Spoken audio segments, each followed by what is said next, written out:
Hi, good morning, guys. We have, first of all, welcome to KeyPundits.com. Appreciate you guys being here.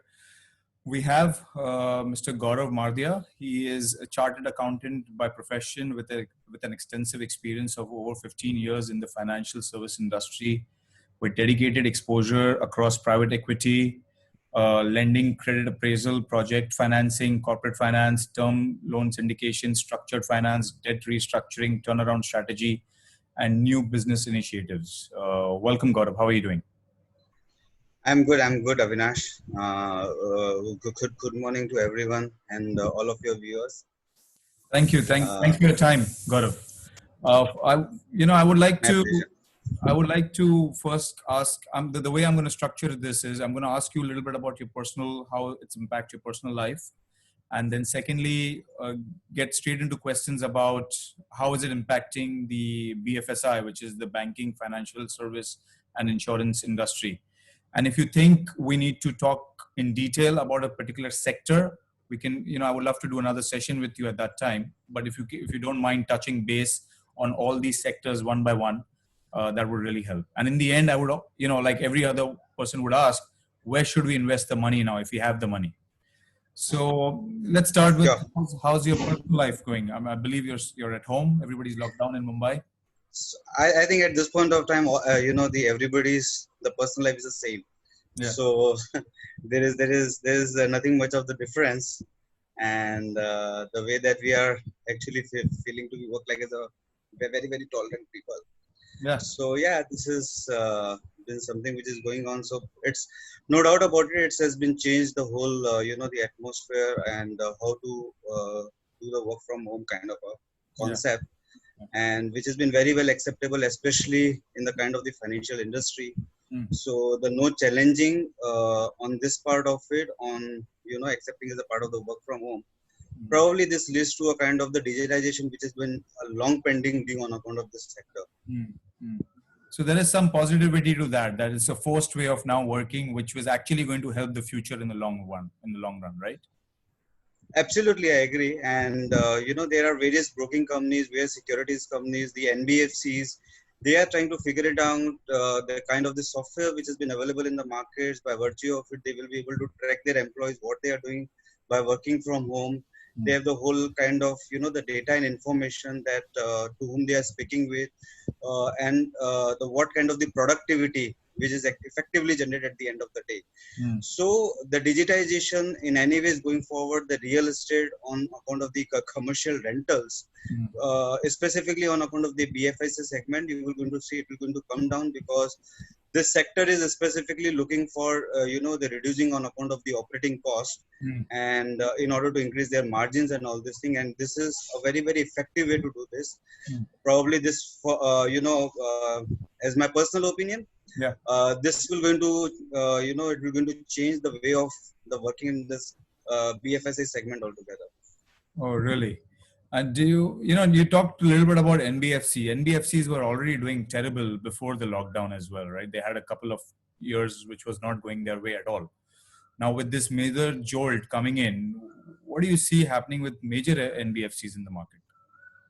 So so I'll start with the chronology of the event. So it started with the kind of the demonetization, when the demonetization impacted the MFI sectors a lot because they were actually lending into the segment which is practically earning in the form that is in the cash. So they got impacted after the demonetization. The ILFS fiasco got happened, because of which the whole the debt market, by virtue of it, these NBFC used to buy the commercial papers or to do the short term borrowing. It's gone for a short, and suddenly the whole kind of the liquidity crisis which is actually got happen into the whole NBFC segment per se, including the housing finance companies. So this was always been the phenomena, because for the NBFC and HFC segment, the raw material is the money. So the more you leverage, the more you will going to create the return on your equity. And at the end of the day, if the availability of the money and if the kind of the confidence level of the investors comes down into the papers of the NBFCs and the HFC segments, it will severely impacted. It will going to severely impacted the liquidity into the whole segment. So no doubt about it, there were the kind of the wrongdoings has also been done at the NBFC side. Also, they were subscribing to the 3 months paper, uh, that against which they were giving the lending for the 20 years. Mm. No doubt there was a clear asset liability mismatch, Mm. and but this is a kind of the positivity which has been coming up now. All the NBFCs and the HFCs, they are practically following the rule of the asset liability, that what it has to get it bridge. Mm. Now, specific to this COVID-19 situation, yeah, everybody knows that the RBI has come with a kind of the regulation, the three kind of the moratorium period, Mm. and effectively, the most of the borrower segment is they would like to opt for it. So, there is an ICRA report which has been coming up. It's saying that there are the AAA rated companies who has opt for this installment, the option where they will be able to get the waiver not to make the payment for the 3 months. It's not a waiver; it is practically the postponement Yeah. of the installments. Yeah. But this will going to impact the habituality of the borrower in order to make the repayments on time. The stress companies, the stress borrower segment. Mm. We will going to see the actual results after these 3 months of the moratorium will going to get it over. Mm. It's likely to going to see a kind of a little much, the stress starting with the MFI segments, because the whole working class, Mm. including the vendors, there are the shops, excluding the vegetable vendor and kirana shop. All other the MFI people is got impacted. Right. So this will going to start with that. Then yes, the SME segment, SME and MSME, which is from the last 1.5 months, has been shut down, Mm. and so they have no other source of the income, and they are making the payments of their salaries, electricity payments, rents, everything, and so they have the negative working capital cycle practically at this point of time. So Mm. this will going to see a kind of stress. Probably the quarter 3 of FY21, we can actually see that how much the stress that this segment will going to have, and what class of the borrower will going to impact this. Yeah. You touched a little bit about the MSME sectors as well. I don't see, the market has anyways gone down in India. I'm talking about specifically the share market over here. It's gone down, but it's still going up now. It's coming up to some levels. So we've seen from 42,000, it's come down to 25. Now it's up to, today it's 31,000 something. Why do you think this rally is still there when we know there is some uncertainties there in the market? Is there any specific reason do you see? See, if you see that the market has come down drastically, it is around 35% from their peak when this COVID issue, which has come up, Yeah. and it has reached to the bottom of 7,800 at one point of time. Yeah. The sharper there will be a downside, it always try to take a kind of the W shape kind of a recovery. Mm. So we are seeing a kind of a little spike. My personal opinion at this point of time, it looks like that it should again going to test the same levels of 7,800, Mm. because until and unless if you will see something will going to be coming out on that is either on account of the vaccines, or the kind of the mortality rate will going to come down, or all the business will going to be start soon. So until we cannot see that what at the end of the tunnel where the light is, then I don't think so that this really will going to get it sustained. 7,800, it should be able to touch it again. But having said that, this is an opportunity also to look into the specifically to do the stock picking into the sectors like the FMCG segments. One can look into it. Pharma, one can look into it. And there are various companies which are practically being a cash surplus. See, at this point of time, that everybody needs to understand, the one who is having a cash, he has an option in order to buy out some kind of the distressed companies. They can do a kind of the merger amalgamations, Mm. they can do the backward integrations by buying out some of these distressed companies at a very cheap rates, Mm. right? So this is the time to look into those companies Mm. which is having a good amount of the cash surplus. Mm. Probably we can see that the kind of the dividend yields which the normally the most of the companies were giving, like the NMDCs of the world, they are still of the government of India, but so they can still give the dividend yields. But the ITCs of the world and all these things, probably now the dividend yield come down. They will going to preserve the cash Mm. in order to buy out with some kind of these companies. So this is a good time to participate into it. And the stock market, according to me, it's always being an insane. So it's never actually show what is the true color of the market. Mm. So whether it goes on the downside or whether it goes on the upside. So Mm. at every point of time we have to look into those kind of the stock where where we should see that there is a kind of the value accretion is happening Mm. going forward.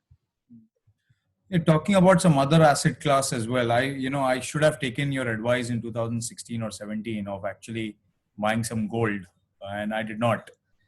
So I absolutely kicked myself for that. Now it's almost 45,000 plus.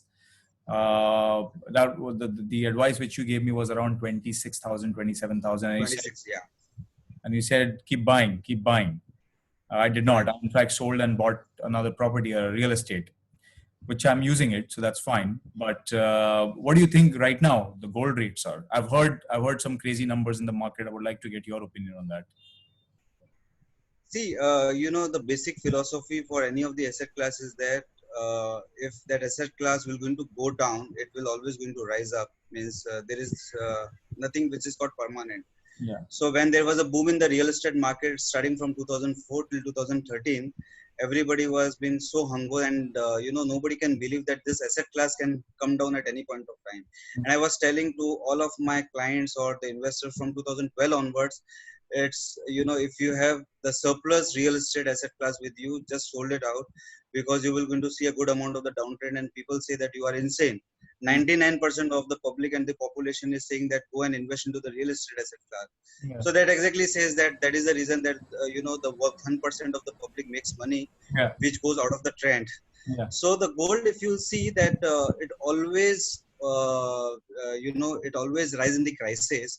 So although when we spoken during that time, we were not actually forecasting this kind of the crisis, Mm. but having said that, from 2010 till 2016 and 17, Mm. there was not at all a rally into the gold, and the gold was almost being stagnant somewhere at those levels.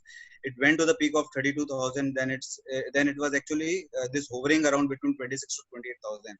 So if any asset class is showing a kind of the stability at a particular price, for some point of time, it will always. So this is a kind of the good sign that you can see. It will going to show that the momentum will going to build up in order to go up. Mm. And whenever the asset class goes up, it will going to and specifically if you will the gold, you will see it's really only for a period of 1.5 to 2 years. It multiply by at least 2 to 2.5 times, Mm. and then again. So according to me, once it cross 65,000 or 70,000, then you can see again for the next 8 years it will going to remain almost at those same levels. So Mm. that is the time it's actually try to take an exit. So every asset class will going to give you a good amount of the return. Mm. Important thing is that one is the entry time and when is the exit time. Yeah. Or else otherwise, if you will going to keep keep this investing into one asset class for a longer time, probably it will going to give you a return of around 10.5% kind of a. So probably the gold will going to give you a little less than that. But if you can actually see that what is the right entry and exit time, Mm. probably the returns might go as high as 25%, or it can be more than that. Mm. Wow. So you do see some price going up even right now for the gold market. So the gold, practically you'll see that the cycle and the prices has moved or is increased in India at this point of time, and it is still not seen that kind of the rally that is into the global market, because the Indian rupee is getting depreciating. So the Yeah. most of the benefit what we are getting, it is in terms of the depreciation of the rupee. Mm. But now you will see that the gold from $1,200 per ounce, it has increased to $1,700 per ounce. My estimation is that it should go around anywhere $2,600 per ounce. That is into the global market, whereby, and if the depreciation of the rupee will going to go much higher, probably you can see that it should be able to cross 70-75,000 Wow. that easily. Wow. So for us, the gold is a mixture of the depreciation in terms of the rupee, and also that is in terms of the global. So what exactly has been happening in the global side also, the most of the federal banks, they are looking to go and they are investing into the safe asset class, which is the gold. So at every point of the crisis time. So whenever you take the 2008 Lehman Brother, the Yeah. gold was in India. I'm talking about Indian rupee. It was around 6 to 8,000 rupees per 10 gram. Yeah. Suddenly you'll see in 2011 it touched 32,000 rupees per 10 grams. So it was a mixture of both the things, the increase in the gold prices globally and the depreciation in the rupees too. That's great insight. I'm sure a lot of people would love to buy some gold right now if they have extra cash. But what do you suggest for people? You mentioned a little bit about real estate market. After 2013, especially in Mumbai, I've not seen any rates going up. In fact, I've seen some places having some corrections. Some prime places like Bandra, Khar are now started to see some corrections as well in prices. I just yesterday, one of the biggest builders in Bombay offered a 20% discount on what they were selling in month of February. It's a flat 20% discount. Do you see that trend happening more?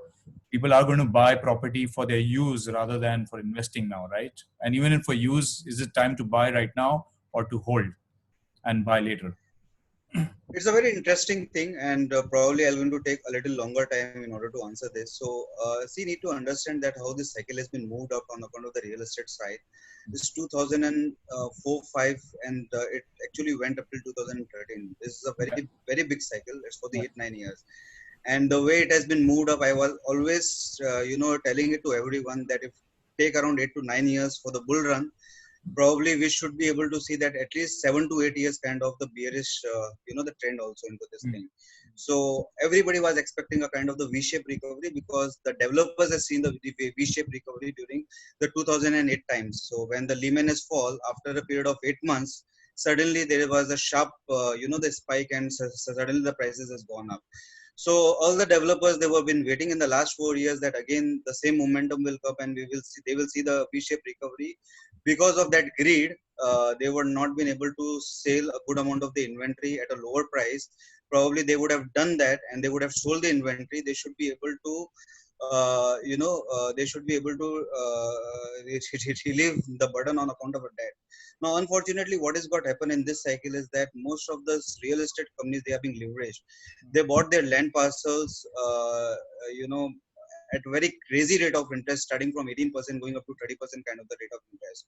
So at on daily basis, their rate of interest on the land has been going up, and because of that, the inventory value, the cost which on which they are actually been building, so cost at their home, it has been increased so much.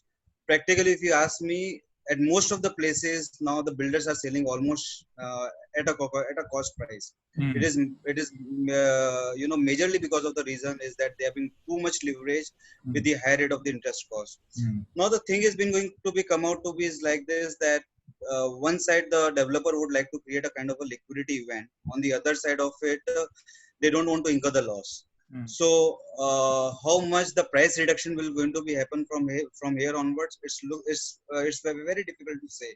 Mm. It's purely depending upon that what is the appetite of Yeah. the builder Mm. in order to absorb this kind of the losses. Mm. Because if you have also seen that the builders have, they are being so leveraged that they are either being working on the money from the banks, or they are been working from the money received from the investor.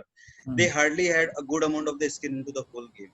Mm. So, but yes, they have to create a kind of a liquidity event, specifically the one who are basically being the reputed builder who would like to be into the game for Mm. the next 100 years, since they have already seen such kind of the cycle for the last 50 years. So for them, it is a more of the reputation kind of a thing. They would like to create the liquidity event. They will take some kind of the absorption of the losses. They will also going to come out with a kind of the new technique, new innovations, and the technology. By virtue of it, they will be able to reduce the cost, and they will try to absorb the loss. Now, if the COVID-19 situation would not have been happen, I would have been seeing that this real estate cycle would have been stable at least for the period of next 2.5 years. The Mm. prices should not have been gone down, and it should have been remained stable before it started going up. But since this has created a kind of the challenge for the developers in order to create a liquidity event, Mm. one can see a kind of, at least from here to the next 1 year, there might be the reduction in the prices anywhere between 10 to 20% depending upon the city locations Mhm. and depending upon the kind of the developers. Mm. So this will be there, but no doubt about it, 2021-22 onwards, this will again going to become a very attractive this investment class to actually look into it. If there is any kind of the distress opportunity which has been there, which has been available in the market, Yeah. where somebody's been able to get, the lower than the 15% lesser than the market value.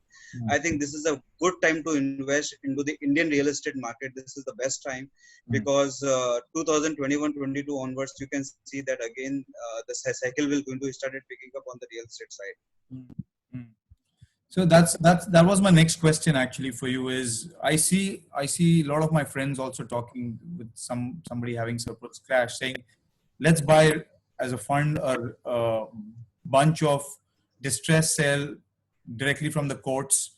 A lot of people would be needing money right now, and like you said, 21, 22, 23 probably is the years where you start seeing these real estate market going up, and you can make good profits out of that as well. So it's a good insight. If somebody's sitting on surplus cash, so let's just say if they want to they of course should do diversification, a little bit in gold, a little bit in real estate as well, a little bit in the share market as well. But this is a good time to buy in, right? That's what I'm hearing from you. Yeah, so it's a good time for the see what is got happened because of the cycle of 2005 till 13. Yeah. That everybody was been so convinced with the kind of the real estate pricing that most of the bankers, they were giving the loan that has been backed by the real estate loans. So now you can see that the bunch of the loans which has been backed by the real estate mortgages is actually turned out to be an NPA. There is a very very good investment opportunity whereby if there is a kind of the distress opportunities being there, and these kind of the assets, it's either going for an auction or somebody has been able to provide you the platform whereby by virtue of it you should be able, or one should be able to invest into this asset class at 15 to 20% less than the market value. I think this is the best time to invest into the real estate. Either it can be a commercial or it can be into the residential, because at the end of the day, one thing positive which has been come out because of the COVID-19 situation on account of a real estate, that yes, everybody has knowing about it. Key, they require a sufficient their own kind of the real estate of their own. So if you can see that what has been happening in Bombay with respect to the Dharavi, that there is a 9 lakh of the population, and they are actually commonly using all the everything, the toilets and all this thing. So this is practically creating a kind of a problem. So a kind of the hygiene issue is becoming a little kind of this thing. And the second thing is that if the work from home with this concept will going to get it started, then everybody will going to require at least a kind of the half room, which they would like to convert into the office space, right? And which will be helpful to go from the work from home. So according to me, between the affordable and to the medium kind of the real estate, within a specific kind of that is the rates. So starting from 50 lakhs going up to 2 crores, there should be a kind of the demand. The luxury real estate will going to take a little more time in order to have the absorptions in place. So this will going to be a very attractive the class where the demand will going to start picking it up. And if you have a suggestion or in terms of if I have 100 rupees, where would you want me to invest 100 rupees in different classes? At what percentages?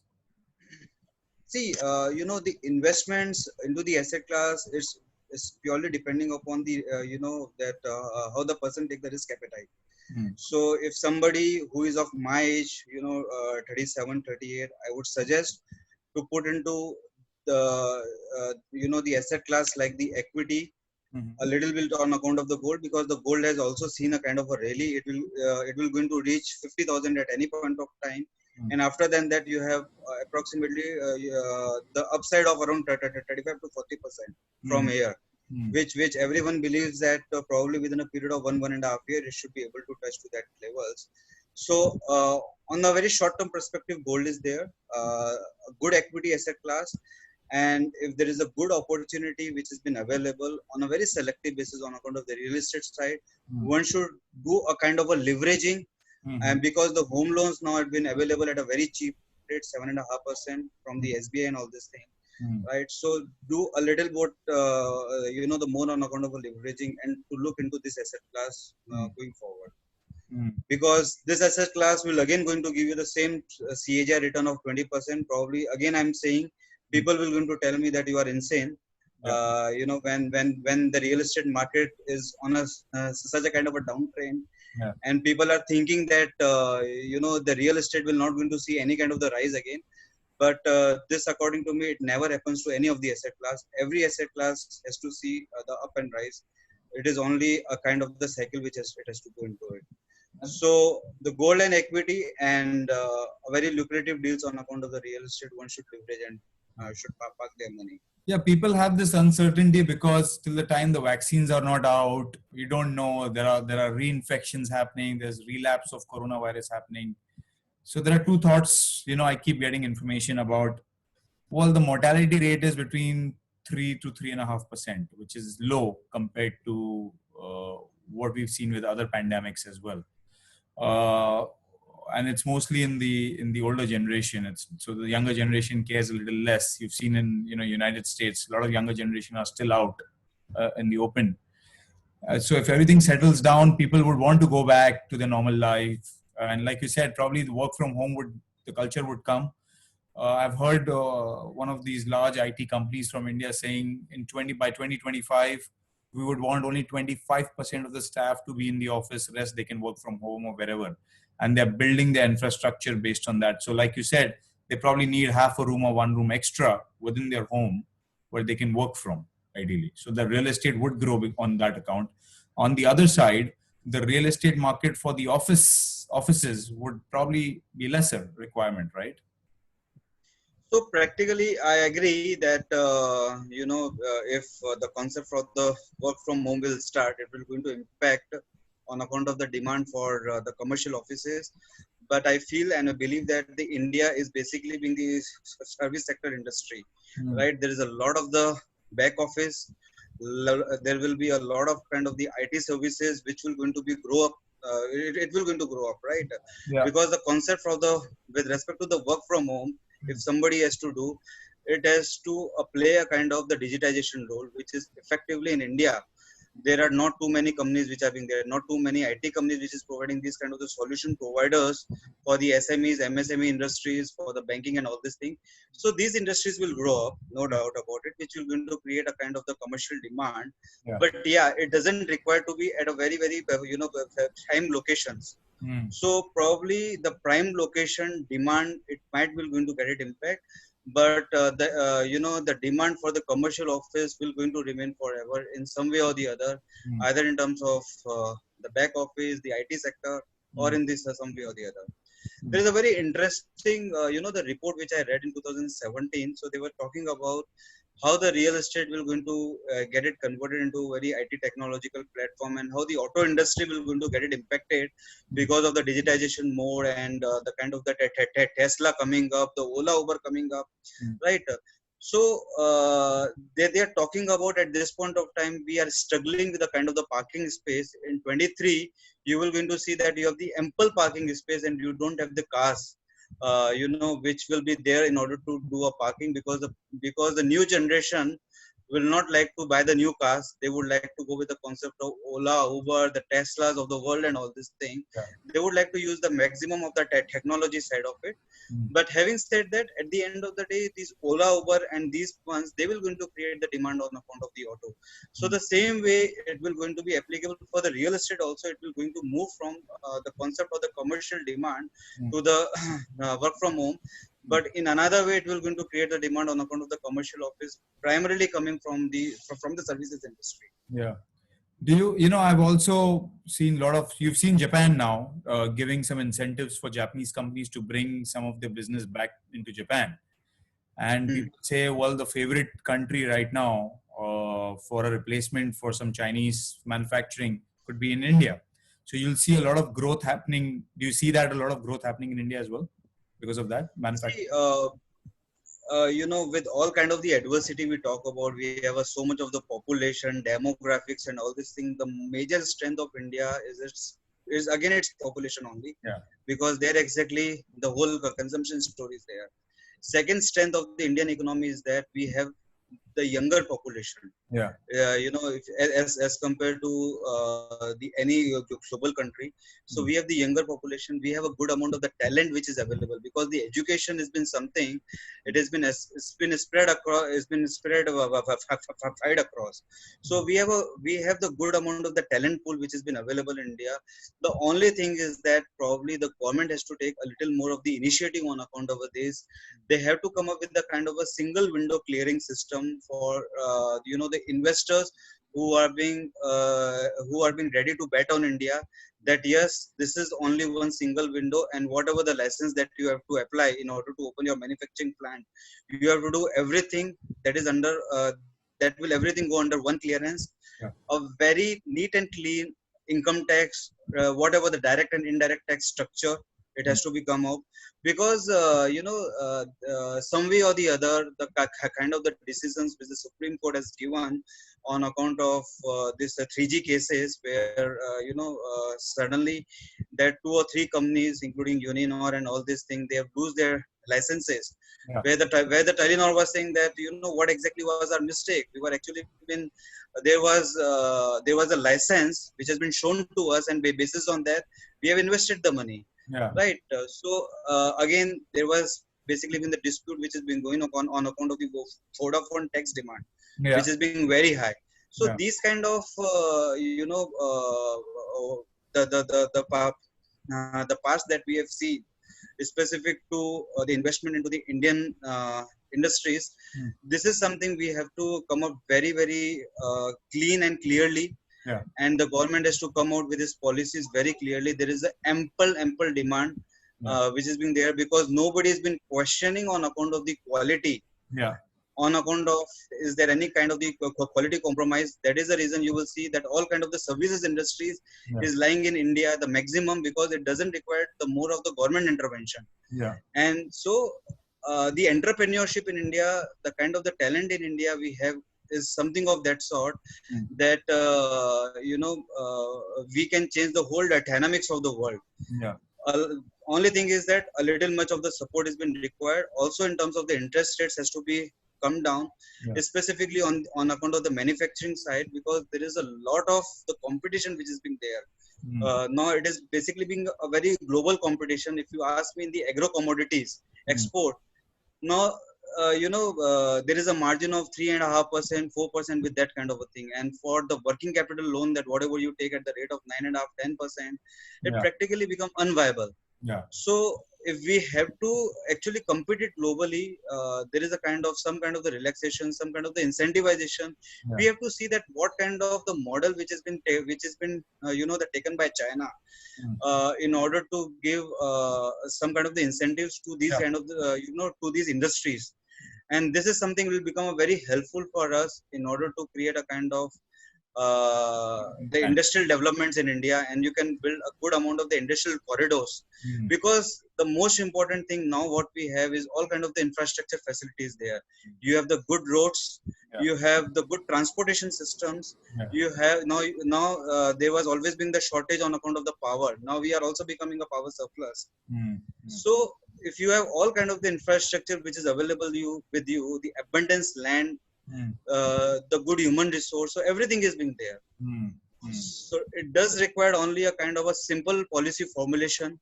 Probably we can see the bull cycle from the Indian market side. And I'm sure with this particular government, they're always welcoming. You've seen what Modi did with Tata for Nano, just a message saying welcome, right?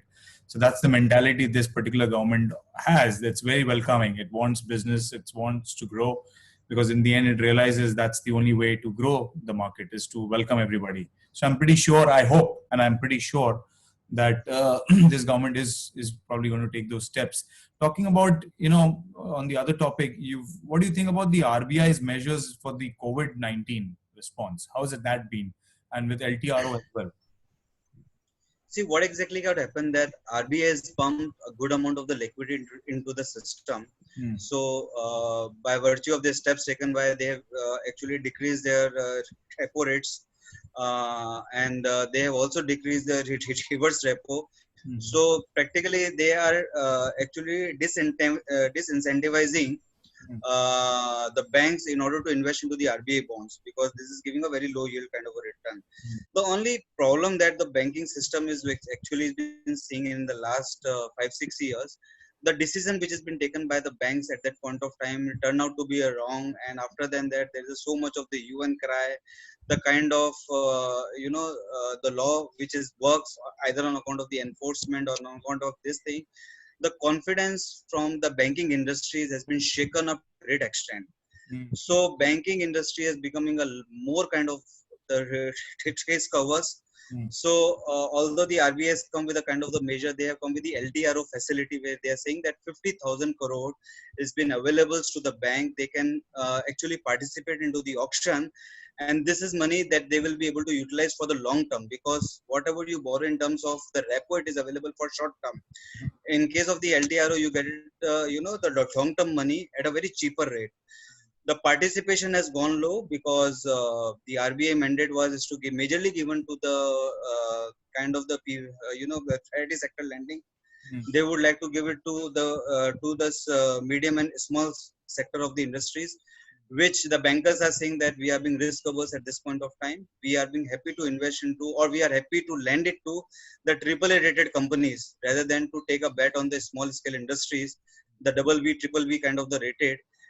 Because it will going to adversely impact on the two side. One is obviously on account of the credit cost, which adversely again going to impact their financials and everything. And the second thing is again the same decision making. If something goes wrong, then they need some kind of the immunity from the government. Yeah. Right, some kind of the confidence level from the government that yes, they are taking a decision on account of the social cause and measure.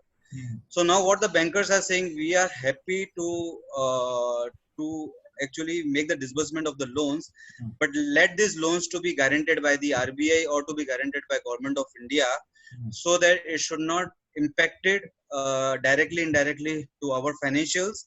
And it should be a very clear message should go 3 years 5 years down the line, that whatever the loans we have given, it is purely from the point of view in order for the industry to grow. Yeah. Because now the whole real estate sector is saying that they have a lot of inventories, they have a lot of under construction project which is being there, and it's required only a kind of the last push in order to complete these kind of the projects. Because in the last 2.5-3 years, there is hardly any developer who has started any kind of the new projects. Right. So all the developers are there going towards they are reaching towards the sanity. They would like to complete the under construction project, and for that they need the last mile funding. But again, the bankers want some kind of the immunity that okay, if we will going to give the last mile funding, then we should having the superior charge as compared to the existing lenders. So some of these kind of the regulations which will going to be come up by either by the government, the Ministry of Finance, or by the RBI will only going to give in a very practical sense the liquidity to the MSME industries, to the SME industries, or to the real estate industries. Otherwise we will continue to make the hue and cry that there is so much of the liquidity into the systems and the banks are not disbursing it. But just understand from the point of view of the bank, they have totally become a kind of the risk covers. That is their issue. Regarding banks, it's a very common man's problem. I mean, concern right now. They're saying, well, if this coronavirus goes on for some time, banks are making major losses. Will they be afloat? Is our FD safe with them? Is their money safe with them?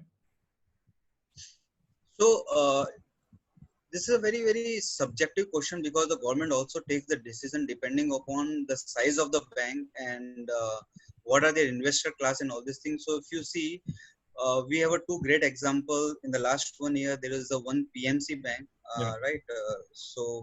Which is again being regulated by RBI, and there was a case of a Yes Bank, right? So the Yes Bank, the government has they step in. They told the other banks to infuse the liquidity into the system, Mm. and they allow this bank to get it the whole the revival to happen. Mm. But when we talk about the cooperative bank has not taken that step. Probably point of view is that the asset size is anywhere around 6,500 crores, Mm. and there might be a kind of a practical scenario that the government is looking at into it, that we cannot be practically bail out Mm. that each and every cooperative banks and each and every NBFCs. Mm. So it's depending upon what is the kind of size that The, that bank is having. the impact on total people. So Yes, the impact is much but more in yes banks, so they build them out. yes. So I always used to advise to my clients, my dear friends, and all these things. This is a time you should park the money into the banks, which has been very safe according to you. I will not going to name them Yeah. because otherwise it will going to get it offended by the other. Yeah. So put it the money into the safe thing. Yeah. Don't look for the interest gap of 1.5%, because at this point of time it is most important to look for the safety of the principal Yeah. rather than to look for the maximization of the interest. Mm-hmm. Once the dust will going to get it settled down, which according to me is going to take another 1.5 year, then practically we can go into that kind of a scenario where we can see कि अच्छा ये bank FD 7% देता है, ये 9% देता है, so I should go with the FD which will going to give me the 9% kind of a yield. So let's go with the bank which according to that people think that this is the bank which is a safe and this is the last one which will going to go out into the market. So rather than to look into the interest rate part. Yeah. Yeah. Now, my last question, I wanted to make this short, but these are such interesting talks. We've almost gone to 45 minutes. But my last question, I would love to do more sessions with you. I'm sure there will be a lot of questions coming in. A lot of people have concerns. Where should they park the money? Is it safe? Is it not? So we'd love to do another session with you. But my last question is, what do you think about the crude market right now? We've seen some negative rally going down. It's gone a little bit positive right now, but the energy, overall, the green sector, what do you see about that? Yeah, so I'll just going to answer in a very summarized way that now there is a kind of the shift that the whole global market is seeing, shifting from the crude and they are going towards the green energy which you have actually talked now. So this is basically now most of the countries are becoming the surplus with the power. If you have seen in the last 1.5 year, there is a big change, which is big shift, which has been happening in the automobile industry also. So one after the other, all of the automakers, they are coming with the battery operated vehicles. Once we will have the kind of the infrastructure in place in India where you have, the charging stations are being there after every kilometer or so, the way that you have the petrol pumps, if you will going to have the charging stations, according to me, the demand for the crude, specifically into this segment, will going to come down, which is practically is basically being the major consumption, which has been used into the the vehicles, and again the battery operated vehicles, they are being at this point of time looks like to be a very cost effective. So it will going to be a great shift because again the crude had seen it's a kind of monopoly for last n number of years. Yeah. And now this monopoly situation is going out, and that is the reason you see that all the Gulf countries, they are knowing about it. At some point of time there will going to be a shift which will going to happen, and there is so much of the pollution in any ways which has been there. The people are becoming very conscious on account of this part. Yeah. So I can see there will be a great shift which will going to be the coming up. It's not something you need to place your money on. Absolutely not. Yeah, not at least for the long term. So the people who are working on the derivative side, so if you'll see that there was the negative pricing, so obviously means this is this situation at this point of time where we are is a very extraordinary situation, that where there is no demand of the oil. Yeah. And practically you don't have the storage, the tanks and the capacity in order to put this oil and to take and practically to take all these kind of the demands. So there was a negative pricing, but going forward we might not see this kind of the negative pricing. But yes, the crude to go high and to go again to that kind of the regime, $80 per barrel, $100 per barrel, it looks, it looks very, very unlikely. Yeah. It should be remain in the region of $30 to $40 per barrel. Mm. And then depending upon that, how the countries, which is the country like China, India, Mm. which are basically being the major, the consumer for the auto industry, Mm. how they will going to get it shift themselves from the oil-based vehicles to the battery-operated vehicles. Yeah. So if this will going to be happen by around 22, 23, 2022-23, that what the people are estimating, then probably by then you will see that there will going to be a, this demand will going to go down Down to even great further. extent. Even further. Yeah. Makes sense. Absolutely. This is great information, Gaurav. I really appreciate your time. I would Thanks, love to, Avinash. Thanks I for would, giving me the opportunity to. And I hope that I've been able to reply the most of your question. yes, you have. Well, I'm pretty sure before this interview, I had 100 questions already sent by my friends, colleagues, and everybody. I can't ask all of them. So I would love to do multiple sessions and break it down. And I'm sure there'll be more questions after this session as well. I'm taking this opportunity that most of the pundits or experts are sitting at home, so get their free opinion right now, I would say, and take advantage of that. I'm a businessman too, right? So I wanted to, thank you for that, and would love to do another session maybe in a week or 10 days time. We'll get more questions, send you more questions up front so that you can have some answers for them as well. There'll be some technical questions also coming your way. So I'll send that to you. And so I think it's better that if we should be able to take a very, very specific, the subjects that into each of the sessions, so that we can discuss, elaborate on that part. Yeah. This because the industry in any ways, I think the whole economics will going to looks into a very great shift. Yeah. The kind of the unemployment which has been generating, the kind of the operating cost that the whole market is seeing. Yeah. So there will be a great shift. There will be a great shift on account of this new generation, that what they see, that what exactly the market is to be, what kind of the economics is to be, the concept of savings and everything. You will going to see that there will going to be a great shift which will going to become up again. Yeah, which is good. Which is great. We are. Yeah, and I think that it might happen that we might that end up going to go into the basics also, that what our grandfathers and forefathers used to do. Yeah. It might be like this. We might have to go into the basics.